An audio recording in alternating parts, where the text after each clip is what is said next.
Assalamualaikum warahmatullahi wabarakatuh. Guys, kali ini aku membahas mengenai Natasha Wilona. Nah, bagaimana sih kisahnya hingga Natasha Wilona bisa menjadi perempuan kuat tangguh seperti saat ini.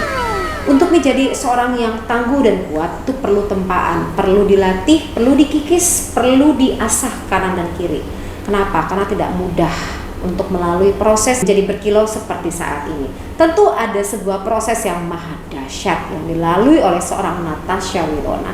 Yuk kita langsung membahas kisah inspirasi dari seorang Natasha Wilona sekaligus membahas ekspresi wajahnya. Berikut ini.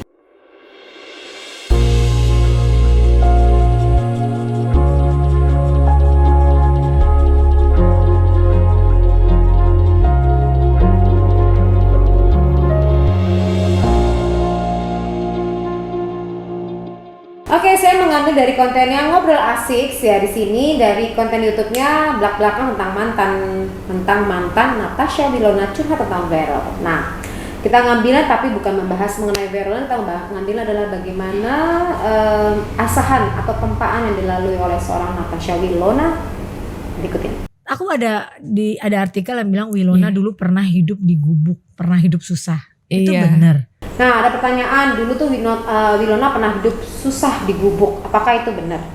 Benar sih. Nah, Natasha menjawab benar sih. Aku suka banget sama Natasha karena dia ngomongnya apa adanya, tidak lagi ditutup-tutupi. Jadi memang benar tidak melupakan masa lalunya. Karena banyak banget ya orang yang seolah-olah melupakan masa lalunya karena udah sukses gitu, kayak malu untuk mengakui keadaan waktu lalu. Nah, Natasha ini adalah orang yang tidak lupakan sama kulit. Jadi saya memang membahas dari zero to hero.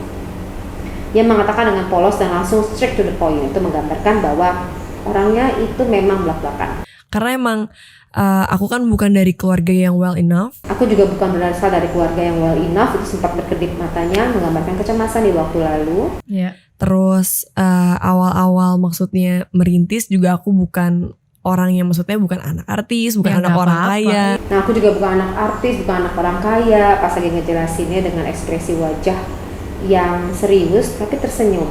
Yes, 5-40. Jadi kalau orang sudah bisa memberikan senyum terhadap kehidupan yang pahit di waktu lalu, itu dia sudah berarti ia sudah cukup bijaksana menatapi kehidupan, melihat ke waktu lalu. Ibaratnya udah cukup berdamai, udah cukup menerima gitu. Aku itu sebenarnya dulu sempat tinggal di Jakarta, terus habis itu pindah. Lahir di Jakarta. Iya. Terus pindah ke. Terus umur 4 tahunan aku pindah ke Banjarmasin. Jadi lahir di Jakarta, pindah ke Banjarmasin, tinggal di Banjarmasin. Nah, di saat itulah kan maksudnya mama lagi dalam krisis keuangan. pas lagi ngomong mama lagi dalam krisis keuangan. Dan juga harus Dan itu ngeliatnya ke kiri itu berarti benar datanya. Dan juga harus biayain anak sekolah. Harus membiarkan anak sekolah, langsung mengalami penurunan suaranya. Tapi mama juga cuma kayak jualan baju. Tapi mama juga cuma jualan baju. Yang ngomong tuh sempat ngeliat ke bawah di 6.20 ya. Berarti mama bicara mengenai mama dengan perjuangannya jualan baju dan lain-lain itu Wilona terlihat wajahnya sedih dan ngeliat ke bawah. Dan saat itu emang mama tuh cuma mampu untuk ngontrak yang setahun tuh cuma 2,5 juta. Cuma mampu ngontrak setahun tuh 2,5 juta di Banjarmasin. 2,5 juta berarti per bulannya sekitar 170 sekian ya. Ya 200 ribu, 250 juta, ya 200 ribuan lah gitu kan. Berarti ya bisa dibayangin rumahnya seperti apa. Terus si Mbak Ashanti kan dengerin langsung suaranya juga langsung menurun ya kan. Karena memang Mbak Ashanti itu kan orangnya kan yang super duper sosial, baik gitu kan, tahu sendiri kan. Udah pernah aku bahas di konten aku kan. Jadi ya rumahnya udah kebayang lah seperti apa. Makanya rumahnya seperti apa udah kebayang lah seperti apa. 6.30 nunduk ya dan keluar lidah di situ memberikan kecemasan di waktu lalu, kesedihan, kecemasan, pengalaman emosional. Rumahnya itu emang rumah kayu. Jadi kan di Kalimantan di daerah di gang kecil. Namanya Gang Perantauan kalau gak salah, aku lupa. Terus jadi rumah kayu, bawahnya itu tanah. Terus kita tuh gak ada atap. Bawahnya tanah dan gak ada atap. Oh, serius? Jadi maksudnya emang bener-bener kayu, bolong-bolong. Suka ada cecurut. tikus-tikus kecil Tahu, lewat itu tiap ngeselin malam. banget tuh. Nah terus Mbak Ashanti terus ngomong tangannya berpegangan loh. Aku juga jadi Itu Jadi kamu, tidur kita pakai kelambu supaya nggak digigit nyamuk gitu. itu hidupnya mama, kamu, Sama kakakku. sorry Bunda mau tanya, kalau papa? Jadi waktu itu emang papa sama mama udah pisah. papa mama juga udah pisah ya dari kecil ya. Jadi mamanya harus menghidupi dengan cara seperti itu. Deket sama nenek aku dari papa. Tapi gitu. waktu kecil nggak deket.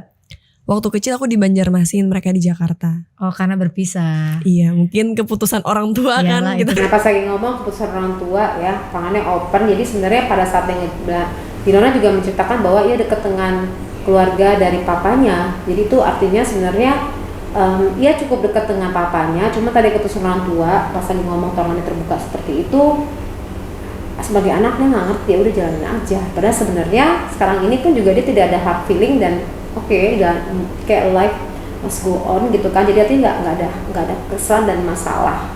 Jadi ini bagus banget sih. Nggak Biarin tahu. lah. Jadi waktu kamu tinggal di Banjarmasin tuh kamu hidup susahnya di situlah sama mama sama kakak. Iya, sampai di Jakarta sih. Sampai di Jakarta pun juga masih susah karena mama kan berjuang sendirian. Iya. Jadi yang ngontrak, kita Iya. pernah tinggal di kos-kosan Nah pas di Jakarta juga masih ngontrak juga. Nah tinggal di kos-kosan. satu kamar. Sampai badan aku sama kakakku tuh banyak yang keringat saking panas. Jadi pernah tinggal satu kamar rame-rame sampai ada biang keringet ya.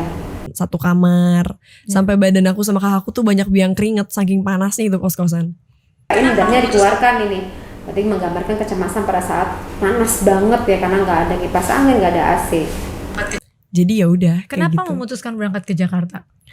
Karena mamaku kayak ngelihat dari aku kecil aku punya bakat. Oke. Tapi mungkin aku selama ini cuma kayak ikut lomba-lomba modeling di daerah. Suatu hari tuh aku kayak punya potensi untuk coba deh ikut lomba modeling di Jakarta. Akhirnya di usia aku yang kayak 7 tahun, 8 tahun aku pindah ke Jakarta untuk oke aku coba deh tes lomba modeling di Jakarta. Nah umur 7 tahun akhirnya coba tes modeling Jakarta.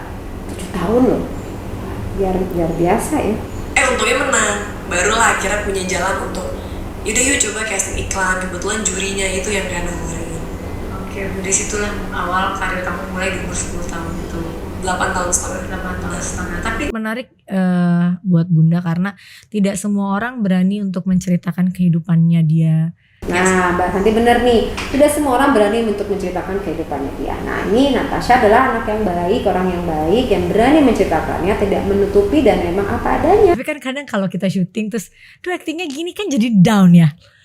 Enggak sih, untungnya karena aku punya orang tua yang suportif juga kan. Maksudnya mamaku selalu yang kayak kasih semangat. Dia bilang gak apa-apa, baru belajar. Nah pada saat casting nggak lulus, Natasha tuh mukanya biasa aja guys.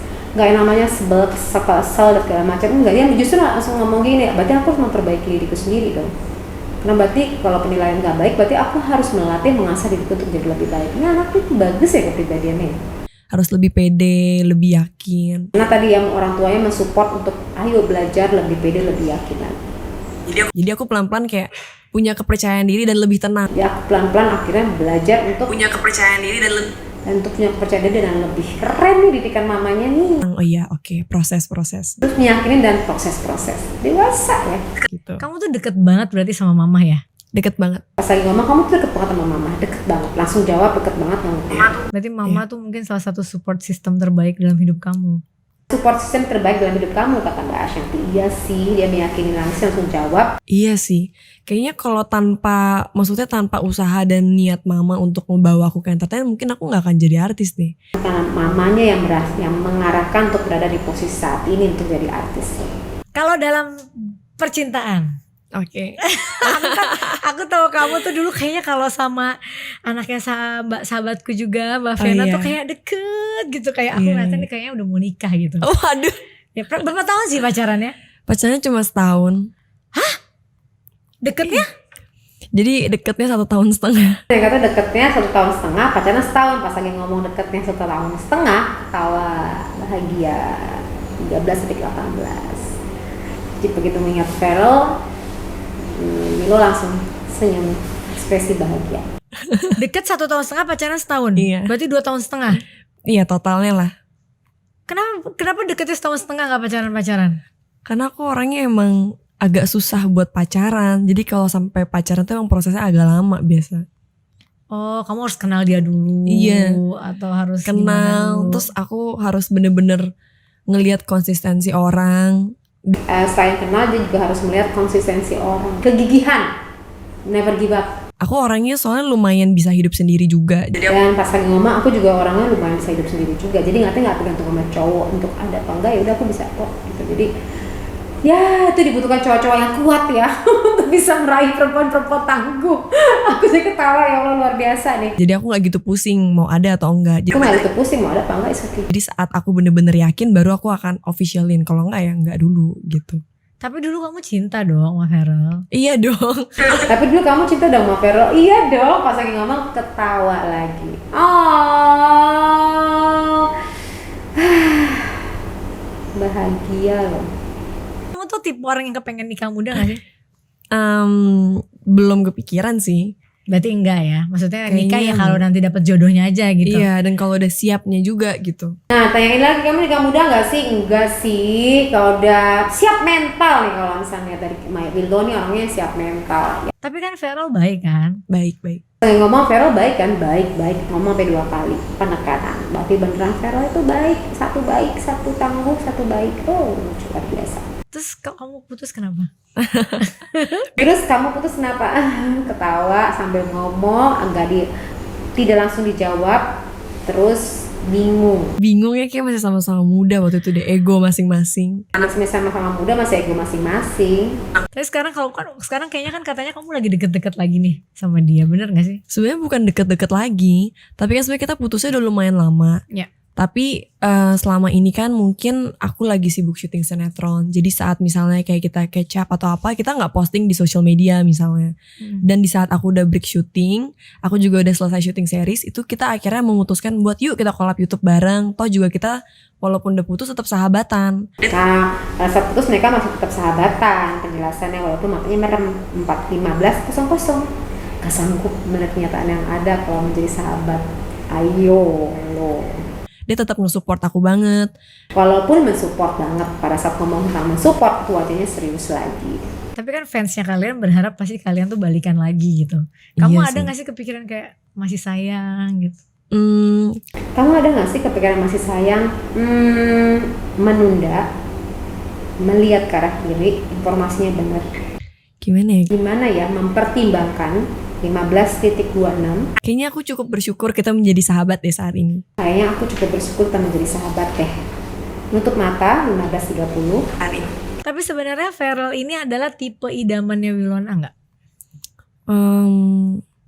Saat dulu sih pasti iya ya. Apakah Feral ini tipe idaman Wilona nggak? Saat dulu sih iya ya. Kalau sekarang Kayaknya aku belum tahu deh tipe idaman aku seperti apa. kayaknya aku belum tahu deh tipe idaman, matanya kedip-kedip di situ. Ada kecemasan bicara mengenai tipe idaman. Kenapa belum tahu tipe idaman seperti apa? Karena tadi kan role model ayah ini sempat kosong. Jadi pada saat role model ayah sempat kosong, dia agak sulit untuk menarik kesimpulan. Sebenarnya ideal cowok tuh kayak gimana sih gitu. Nah ini harus diisi dengan cara memperbaiki komunikasi dengan ayah ke depannya. Dekat dengan keluarga itu salah satu solusi sih saat ini. Oke, dari gambaran tersebut apa yang bisa kita ambil hikmahnya? Untuk bisa menjadi sukses tidak ada yang instan. Wilona bisa menjadi sukses melalui proses, ya, tidak langsung gitu aja. Prosesnya itu kadang menyakitkan bagi orang untuk menuju kesuksesan. Nah, kadang menyakitkan ini itulah yang membuat orang tuh suka gagal tengah jalan pada saat ia mau merintis karirnya mencapai apa yang menjadi mimpinya. Karena nggak sanggup untuk naik turun dan berusaha mencoba jatuh bangunnya ini. Natasha Wilona melakukan sejak kecil proses tersebut dengan baik dan didukung oleh orang tua yang mensupport dan selalu mengingatkan, memotivasi. Pada saat bangkit ada yang naik lagi, jatuh ada yang ngingetin lagi. Nah ini penting banget pada saat perjalanan karir kamu atau apapun yang kamu inginkan dalam kehidupan kamu di masa depan. Penting banget untuk ada pendampingan secara psikologis ya, untuk bisa dan itu didapat dari orang-orang terdekatnya kamu, bisa dari keluarga, kakek, nenek, kemudian juga ya mama, papa kamu, sahabat-sahabat kamu tuh support system kamu tuh dibutuhkan untuk kamu mensupport kamu pada saat kamu jatuh gitu loh. Tapi tadi pada saat kamu jatuh harus ada yang ngingetin, ayo semangat, ayo semangat, ayo semangat. Namanya manusia pasti naik turun. Nah ini penting banget untuk dipelajari. Nah apa yang bisa kita ambil hikmahnya? Tadi ya, bagaimana untuk menjadi sukses kamu butuh proses. Oleh sebab itu prosesnya itu harus kamu nikmatin dan jangan mengeluh. Karena orang-orang sukses adalah bukan orang yang mengeluh, tapi orang-orang yang sanggup bangkit pada saat mereka terpuruk. Demikian dari saya. Dan kalau kamu ingin mendapatkan lagi lebih semangat lagi, motivasi dan juga pemrograman pemikiran kamu, langsung aja ke www.psikodinamika.org. Di situ ada reprogramming program, klik langsung di situ. Bagaimana sih cara untuk memotivasi dan mendampingi diri kamu sendiri melewati fase-fase susah tersebut mencapai target puncak sukses. Sampai bertemu lagi di puncak kesuksesan. Wassalamualaikum warahmatullahi wabarakatuh. Bye bye.